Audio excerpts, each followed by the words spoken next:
China gumagamit ng Marites Warfare, Philippine Navy. So sinabi po ito ng Philippine Navy na gumagamit daw ang China ng Marites Warfare upang pag-awayin ang mga opisyal ng gobyerno at malihis ang tunay na issue sa pag-angkin ng teritoryo sa West Philippine Sea. Ano po ang inyong masasabi dito, sir? Si Sir Roy Trinidad ba nagsabi niya? Commodore Trinidad. Opo, sa idol ko talaga yan si Sir Roy Vincent Trinidad. Ama, no? Marites Warfare. I think that's the best way to put it, no?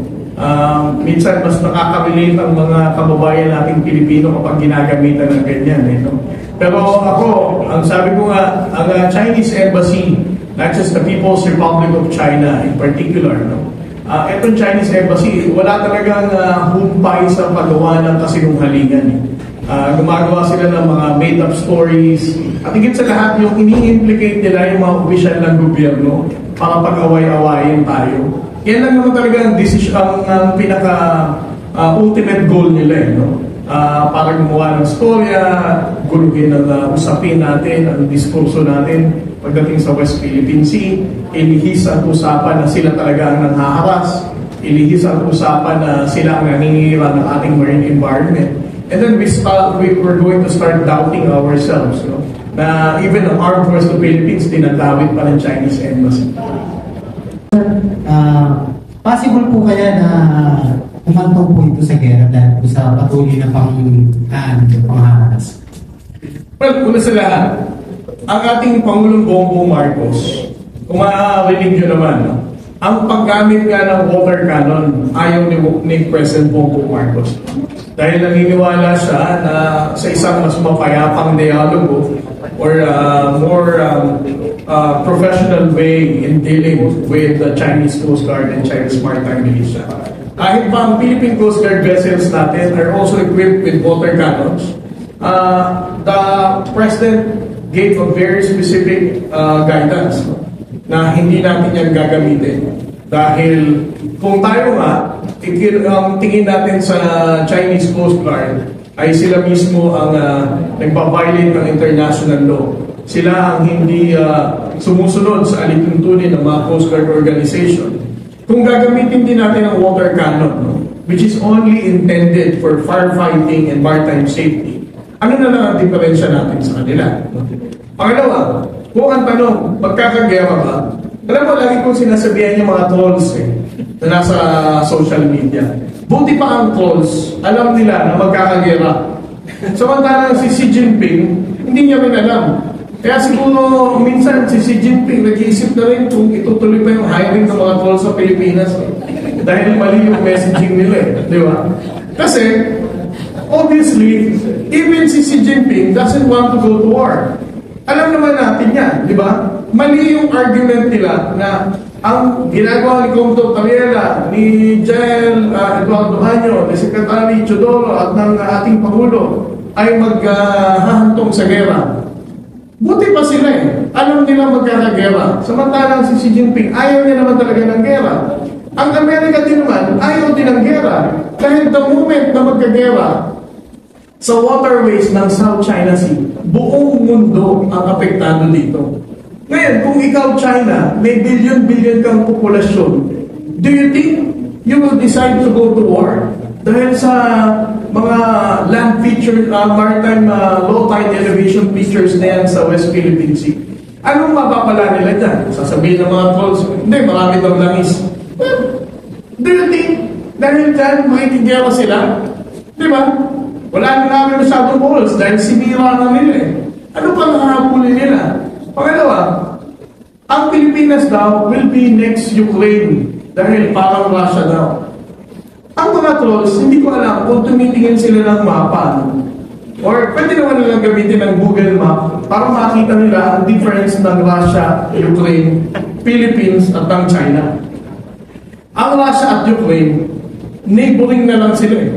Napakadali na talagang magkagera sa isa't isa. Kung magkagera man sila, very isolated, it will just be between their two countries. Dito sa South China Sea, or West Philippine Sea in particular, pag nagkagera, lahat tayo apektado dahil ang buong global trade ay dumadaan ng South China Sea.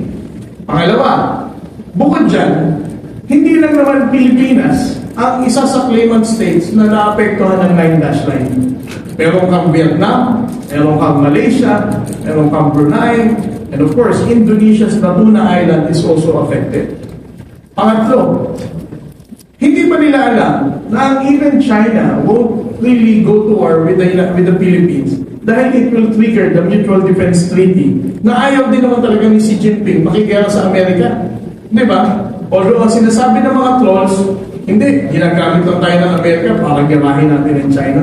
Bakit di naman gagawin ng Amerika yun? Di ba? May mga, hindi ko alam kung ano ang basihan ng mga trolls.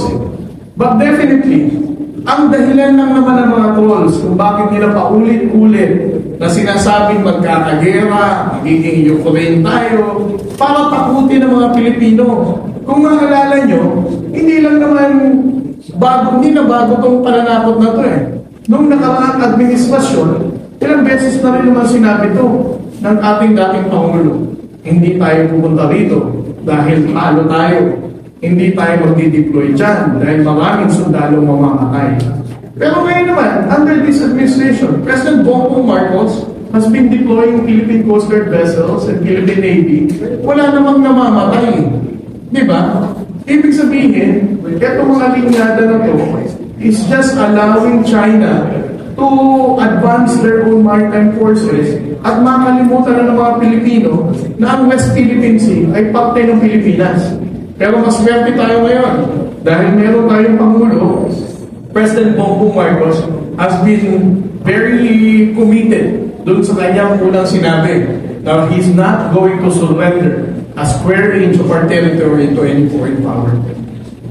Hindi yan political statement, hindi yan pangako na maging jet ski. Talaga naman, si President Bongbong Marcos, pinaninindigan niya yan, no?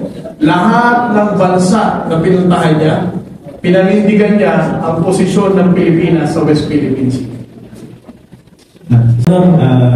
You discuss about the trolls na pro-China.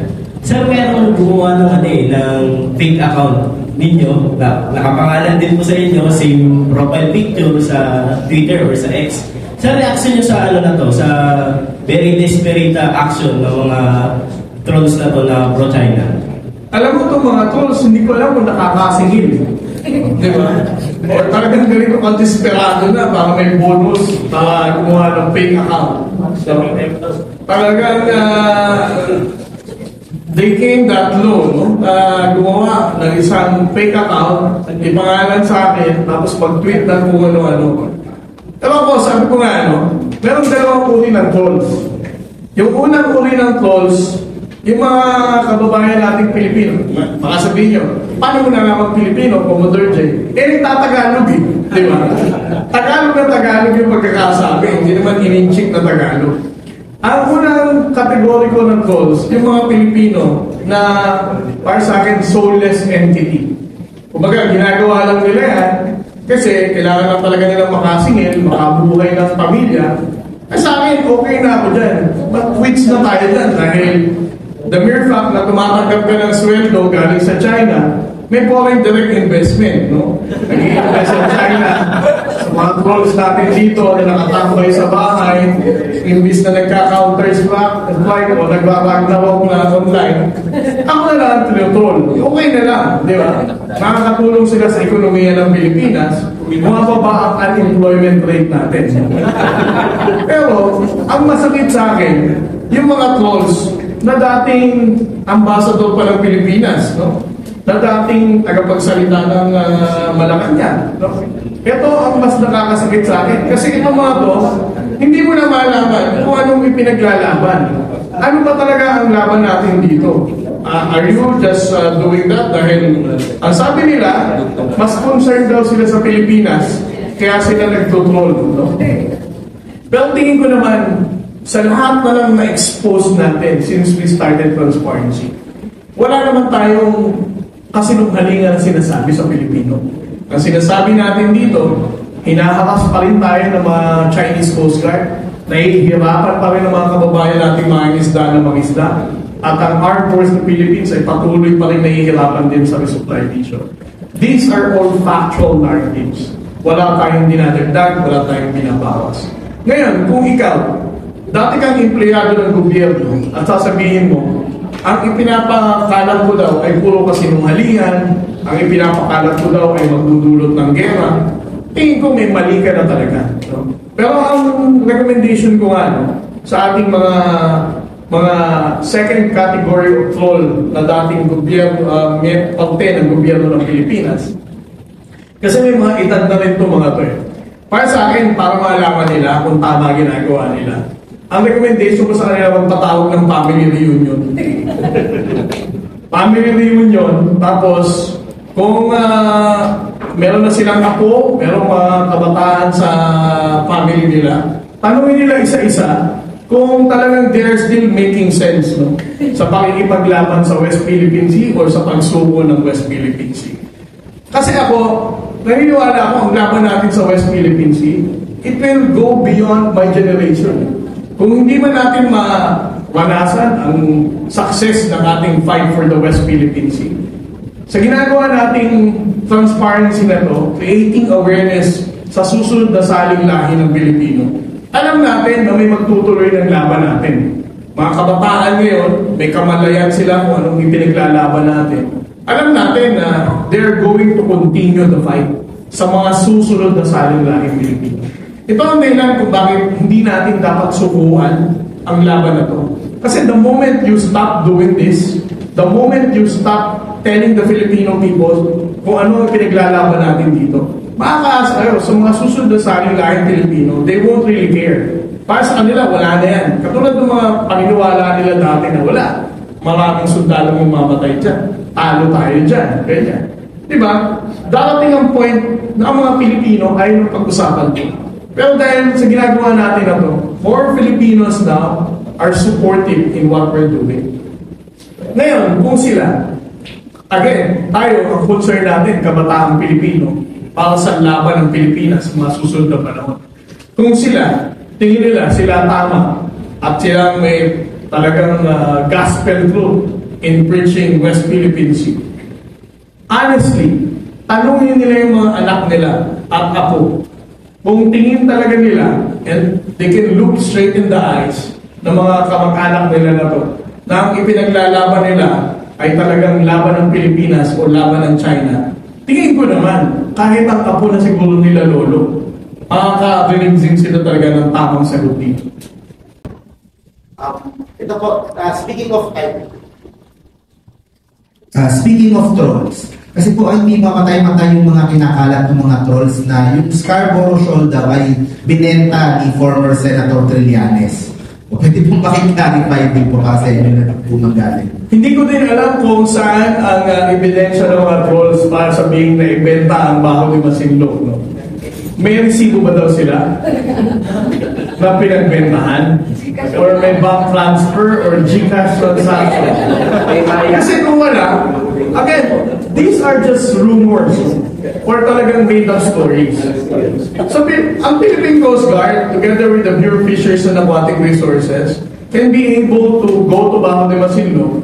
Ang sinasabi ko lang sa mga interviews ko, nahihirapan tayong makapasok sa loob ng lagoon ng Baho de Masinloc.